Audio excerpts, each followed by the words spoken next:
አሰላሙ አለይኩም ወራህመቱላህ። ለቻናሉ አዲስ ለሆናችሁ በሙሉ ሰብስክራይብ በማድረግ የቻናሉን ቤተሰብ እንድትሆኑ በአክብሮት እንጋብዛለን።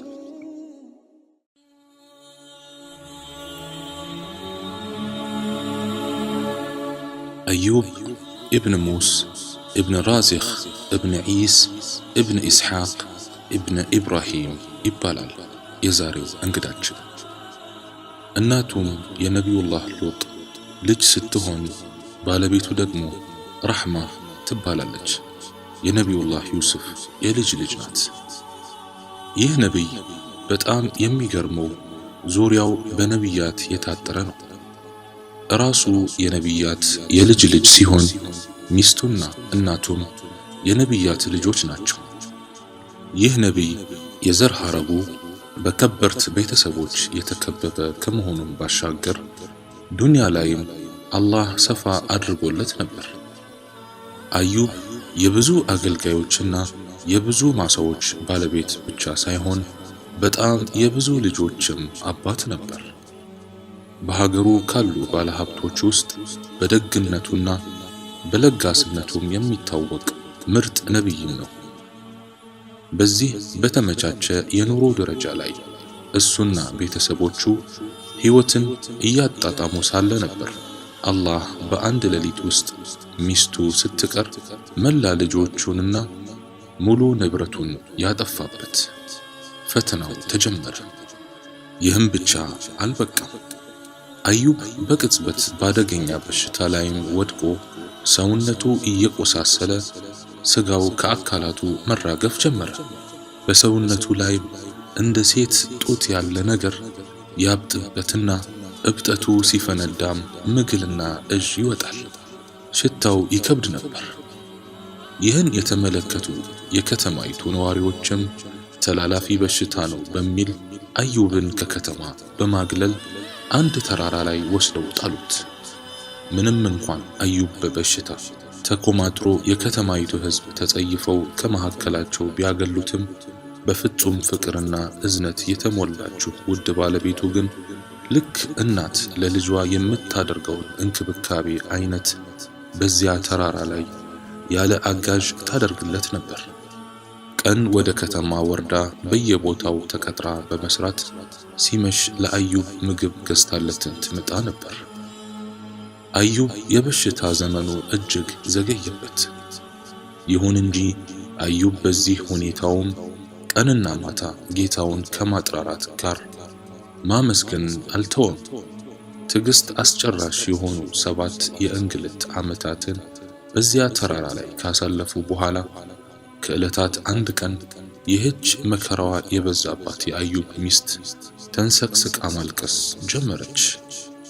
አዩብም ምን ሆንሽ ሲላት፣ እሷም መከራህ በዛ፣ ያለ እረፍት 7 የእንግልት ዓመታትን አሳልፈን እባክህን ጌታህን ለምን ይህን በላ እንዲያነሳልን አለችው።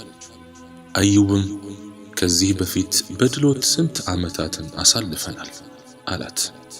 እሷም 70 ዓመታት አሳልፈናል አለችው።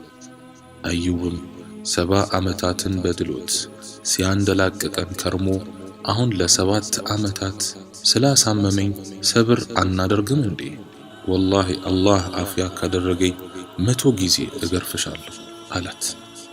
ከዕለታት አንድ ቀን ከተማ ሥራ ፍለጋ በወጣችበት በጣም ጣፋጭ ምግብ ይዛ ተመለሰች።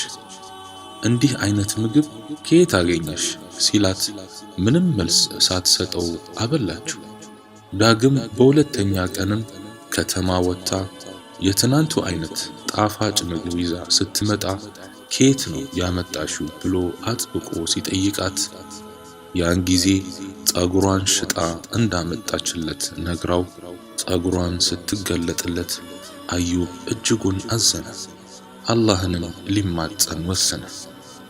በማግስቱ እሷ እንደተለመደው ምናምን ፍለጋ ከተማ በወረደችበት አዩብ እጁን ዘርግቶ ሐራም አይቶ በማያውቁት አይኖቹ እንባ እያዘነበ ጌታዬ ሆይ እኔን መከራ አገኘኝ፣ አንተም ከአዛኞች ሁሉ ይበልጥ አዛኝ ነህ በማለት አላህን ተማጸነ። አላህም የታጋሾችን ጥሪ ምላሽ ይሰጣልና በርግጥ ምድርን ምታ፣ ይህ ቀዝቃዛ መታጠቢያና መጠጥም ነው አለው። አዩብም ምድሪቱን በእግሩ ሲመታ 2 ምንጮች ወጡ።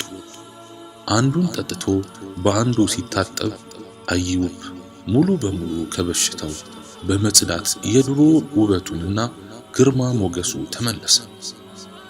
አዩብ በዚያ ሁኔታ ላይ ሳለ በአጠገቡ ከሰማይ የአንበጣ መንጋዎች መጡና ወርቅ ሆነው መዝነብ ጀመሩ።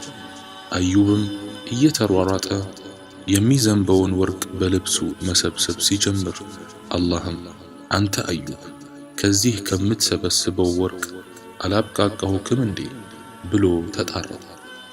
አዩብም ልክ ነህ ጌታዬ፣ ግን ከአንተ በረከት እንዴት እብቃቃለሁ? ልሰብስብ ያአላህ ብሎ መሰብሰቡን ቀጠለ። ከዚያም ሚስት የቀን ሥራ ስትሰራ ውላ ለባሏ ምግብ ሸምታ አዩብ የሚገኝበት ቦታ ስትደርስ አዩብን አጣችው። እዛ ጋር አንድ ሰው ተመልክታም እዚህ ጋር አንድ በሽተኛ ትቼ ሄጄ ነበር፣ አይተኸዋል? ደግሞ ድሮ ከመታመሙ በፊት ልክ አንተን ይመስል ነበር ስትለው እዛ ጋር የነበረውም ሰው እኔኮ አዩብ ነኝ አላት። ተቃቅፈው ከተለቃቀሱ በኋላ ያኔ ቃል የገባውንም 100 ግርፊያ እንዲገርፋት አላህም አዘዘው። ነገር ግን ትንሽ አርጩሜ ይዘህ አንድ ጊዜ ትንሽ መታ አድርጋት፣ እኔም በ100 እቆጥርልሃለሁ አለው። ከዚያም አላህ ለአዩብ ድሮ ከነበረው ሀብት እጥፍ ድርብ አድርጎ ካሰው። ጠፍተው ሞተው የነበሩትንም ልጆቹን ሁሉ ሰበሰበለትና ድሮ ይኖሩ ከነበረው የድሎት ኑሮ በላይ መኖርም ጀመሩ። የአላህ ሰላምና እዝነት በነቢዩላህ አዩብ ዓለይሂ ሰላምና በባለቤቱ ላይ ይሁን። ወሰላሙ ዓለይኩም ወረሕመቱላሂ ተዓላ ወበረካቱሁ።